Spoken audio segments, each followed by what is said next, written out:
안녕하십니까. DC 전력기술팀 정상수입니다. 이번 시간에는 보시는 것처럼 KT 클라우드 AI 데이터 센터 쿨링 시스템에 대해서 말씀드릴 수 있도록 하겠습니다.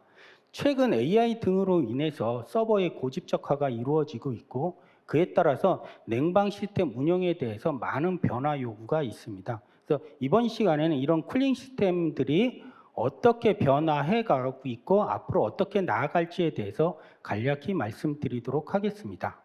먼저 설명드릴 순서는 변화가 어떻게 왜 진행돼야 되는지에 대한 사항하고, 그에 따른 냉방 시스템들은 어떤 게 있고 과거에서 지금까지, 그다음에 앞으로 어떻게 진화해 나갈지에 대해서 말씀드리도록 하겠습니다. 먼저 요구사항의 변화 요인입니다. 데이터 센터 인프라 운영에 있어서 주요 변화 요인은 50kW 이상을 필요로 하는 렉의 초고집적화와 더불어서 기존 AI 데이터 센터가 기존 데이터 센터 대비 에너지 소비를 3배 이상으로 소모한다고 합니다. 그에 따라서 발열도 당연히 3배 이상 증가하고 있기 때문에 이런 많은 요인들이 데이터 센터 운영의 변화를 요구하고 있고, AI 시대 트렌드를 주도하는 엔비디아에서도 블랙엘 기반의 120kW 이상을 소모하는 시스템을 개발하면서 이 발열 부분 해소를 위해서 새로운 냉방 시스템 장착을 발표하였습니다. 그리고 보시는 것처럼 주요 글로벌 기업들의 GPU 구매량을 봐도 최근 들어 급격하게 증가하고 있어 AI 시대 변화는 필수 사항이 되어가고 있습니다. 또한 고집적 장비의 사용이 계속되다 보니까 폭발적인 에너지 증가가 예상되고 있고 소비되고 있습니다. 그래서 데이터 센터는 전기 먹는 하마로 과거부터 지금까지 앞으로도 계속해서 이미지가 굳어갈 수 있습니다. 그렇다고 해서 우리가 데이터 센터 고집적이 나온다고 에너지를 무제한 사용할 수 있는 것은 아닙니다. 그러므로 에너지 절감도 필수 사항이면서 특히 보시는 것처럼 세계 각국에서 지구온난화를 예방하기 위해서 각종 규제를 강화하고 있습니다. 이러한 부분들도 저희 데이터 센터 운영에 있어서 중요한 요인이라고 할 수 있습니다. 세계 데이터 센터 전력 사용량 추이만 보더라도 과거 2020년까지는 완만한 증가를 보이다가 그 이후 급속하게 전력 사용량이 증가하고 있습니다. 최근에는 2, 3년 단위로 전력 사용량이 2배씩 증가할 거라는 보고도 있습니다. 그리고 내년인 2026년도가 되면 세계 데이터 센터 전력 사용량이 일본의 1년 전력 사용량과 같아진다고 합니다. 이러한 변화의 요인에 따라서 데이터 센터도 냉방 시스템의 변화를 통해 가지고 열과 에너지를 감소시키고자 노력하고 있습니다. 자, 과거에는 2.2kW의 저집적 렉이 전부였기 때문에 공간 기반의 공냉식 냉방이면 충분하였습니다. 컨테이너도 없이 날것의 냉방이었다고 할 수 있습니다. 그러다가 변화의 시작은 사실은 열보다는 에너지 절감이 화두가 되면서 시작되었고, 그를 위해서 컨테인먼트를 설치한다든가 직접 외기 도입 방식이나 간접 외기, 프리쿨링 등의 방식 적용을 통해서 PUE를 낮추는 등 에너지 절감에 중점을 두고 변해왔습니다. 그러다가 10kW, 20kW, 30kW까지 고집적 렉이 이제 증가하기 시작하면서 서버실에 구조적인 변화가 일어나기 시작했습니다. 그 변화는 과거에 그다음에 최근까지도 하부 토출의 냉방 방식이 이어지다가 지금은 전면 토출 방식인 패널 유닛 방식으로 냉방 방식이 변하고 있습니다. 이 냉방 방식은 지금 최근에 지어지고 있는 신축 데이터 센터나 서버실을 증설할 경우에는 대부분의 패널 유닛 방식으로 사용을 하고 있는데요. 이 방식은 10kW나 20kW에도 효과적인 방식입니다. 하지만 이런 패널 유닛 방식 가지고도 안 되는 상황이 지금 최근 이제 30kW 이상 50kW까지의 고집적 렉이 등장하면서 이런 방식으로는 한계가 있다고 판단이 돼서 인노우 쿨링과 같은 순행식 방식이 적용되기 시작하였습니다. 이 인노우 쿨링은 두 가지 방식이 있는데 열 기반의 로우 쿨링과 렉 기반의 리얼 도어 쿨링 방식이 있습니다. 이 방식들은 그래도 기존의 냉방 방식과 함께 사용도 가능한 장점이 있고 또 국부 발열에도 설치할 수 있는 장점이 있습니다. 이 인로우 쿨링은 과거 이제 공냉식 방식에서 순냉식 방식으로 전환하는 과정에 있는 단계이긴 하지만 결과적으로는 말씀드린 대로 순행식 방식에 속합니다. 그러면 인로우 쿨링의 이 두 가지 방식에 대해 조금 더 세부적으로 말씀드리도록 하겠습니다. 먼저 로우 쿨링입니다. 구성 및 설치 위치를 보시면 고집적 렉 사이에 쿨링 유니트가 설치되는 방식으로 전용 서버가 필요하지 않은 장점도 가지고 있습니다. 그리고 구성을 보면은 기존의 냉방기 대신에 CDU라는 열교환 장치가 설치되어 냉수를 순환하면서 냉방을 합니다. 이 CDU는 인로우 쿨링을 포함해서 순행식 방식에서는 전체적으로 설치되는 장치라고 할 수 있습니다.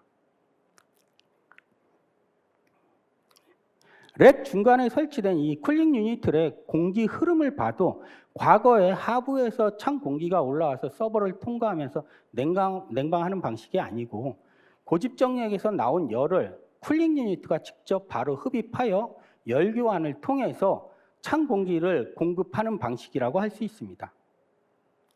다음은 리얼 도어 쿨링입니다.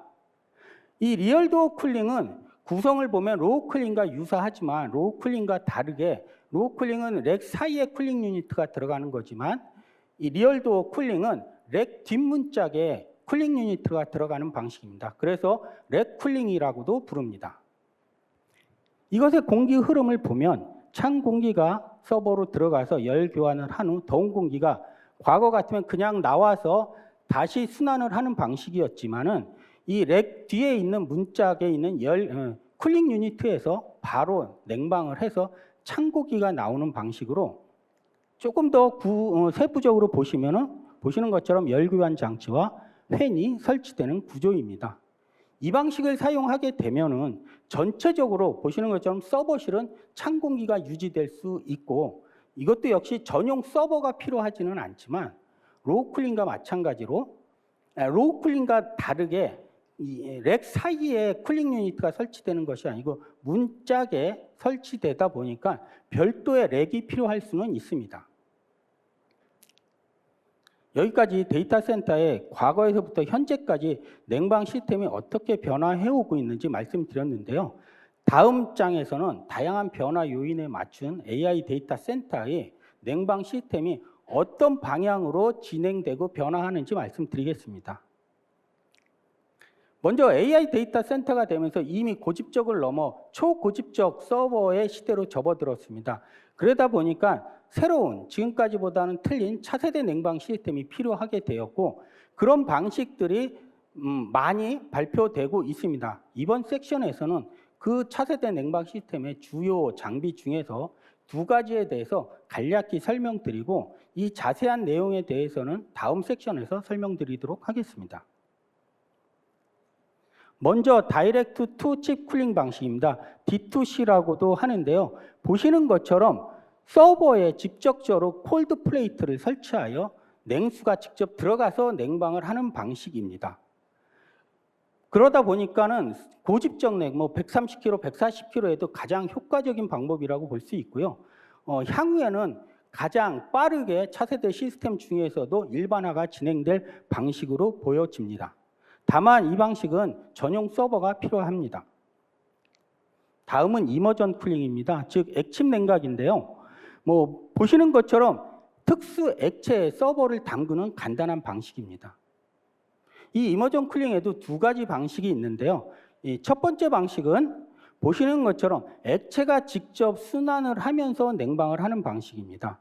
그리고 두 번째 방식은 첫 번째 방식과 다르게 액체가 직접 순환하는 것이 아니고 더워진 액체가 기체로 기화해서 상부에 올라가면 상부에 있는 찬 배관에 닿아서 다시 찬 액체로 액화해서 떨어져서 냉방을 하는 방식입니다. 그러다 보니까 두 가지 방식에 조금의 차이는 있기는 하지만 모두 PUE가 1.1 이하가 가능하여서 열과 에너지 절감에 있어서 아주 효과적인 방식입니다. 그렇지만 이것 역시 보시는 것처럼 전용 서버가 필요합니다. 지금까지 데이터 센터가 어떻게 변화해 오고 있는지 말씀드렸는데요. 전체적으로 다시 정리해서 그 흐름을 말씀드리면 과거 저집적 넥에서 유효했던 공랭식 방식에서 초고집적 넥의 열을 잡기 위해서 순행식 방식인 인로우 쿨링이나 다이렉트 투칩 쿨링 방식, 그 다음에 이머전 쿨링 방식으로 기술이 계속적으로 진화, 발전하고 있습니다. 최근에는 이런 뜨거운 열의 데이터 센터를 바닷물에 넣어서 식히는 방법까지 진행이 되고 있는데요. 몇 년 전에 이미 해외에서는 이 방식에 대해서 프로젝트가 진행이 되었고 우리나라에서도 2027년도를 목표로 해가지고 이 방식에 대한 프로젝트가 진행되고 있다고 합니다. 또한 최근에는 달과 우주 정거장에도 데이터 센터 구축하는 프로젝트가 진행되고 있어 이것도 2027년도쯤에는 위성을 쏜다고 합니다. 그렇게 되면 아마도 데이터 센터 운영자분들께서는 바닷속이나 우주에도 가는 날이 오지 않을까 싶습니다. 지금까지 AI 데이터 센터들이 어떻게 냉방 시스템을 변화해 오고 노력하고 있는지 말씀드렸고요. 마지막으로 이런 데이터 센터의 다양한 요구사항의 변화 요인과 또 초고집적 넥의 등장에 따라서 저희 KT 클라우드 데이터 센터에서는 냉방 시스템에 대해서 어떤 변화를 하고 적용을 하고자 노력하고 있는지 간단히 말씀드리겠습니다. 앞서 설명드린 차세대 냉방 시스템 중에서 이머전 쿨링에 대해서 저희 KT 클라우드 데이터 센터에서도 POC를 진행하였습니다. POC를 통해서 레퍼런스를 확보하였으며 본 POC를 통해 가지고 발열 부분 해소는 당연히 확인할 수 있었습니다. 그리고 거기에 더해서 전력량의 58% 이상 절감과 서버실 면적 감소 등의 다양한 효과를 확인할 수 있었습니다. 이러한 준비를 통해서 2025년부터 순차적으로 오픈하는 AI 데이터 센터인 가산이나 경북에도 이런 다양한 차세대 냉방 시스템 적용을 위해서 구축을 진행하고 있습니다. 그리고 기존에 있는 데이터 센터들에 대해서도 초고집적 넥까지는 아니더라도 50kW 이내에 고집적 넥 수용을 위해서 인로우 쿨링 등 다양한 냉방 시스템 적용을 준비하고 있습니다.